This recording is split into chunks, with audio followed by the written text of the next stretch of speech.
Hi welcome back to our channel. ఇప్పుడు చూపించబోయే recipe ఆలు కర్రీ. దీనికి ముందుగా ఒక మిక్సీ జార్లో ఆనియన్స్ కట్ చేసి వేసుకోవాలి. అలాగే ఎండు కొబ్బరి ఇంకా టమోటా వేసుకొని బాగా మిక్సీ పట్టుకోవాలి. ఇప్పుడు మిక్సీ పేస్ట్ అయ్యాక ఇందులోనే కొంచెం వాటర్ చేసుకొని గ్రేవీ లాగా చేసుకోవాలి. ఒక బాండ్లీ పెట్టుకొని ఆయిల్ వేసుకోవాలి. కొద్దిగా ఆవాలు, జీలకర్ర వేసుకోవాలి.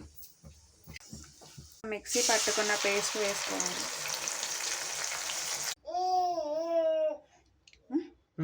ఇందులో కొద్దిగా గరం మసాలా, ధనియాల పొడి, కారం, ధనియాల పొడి, అంత ఉప్పు.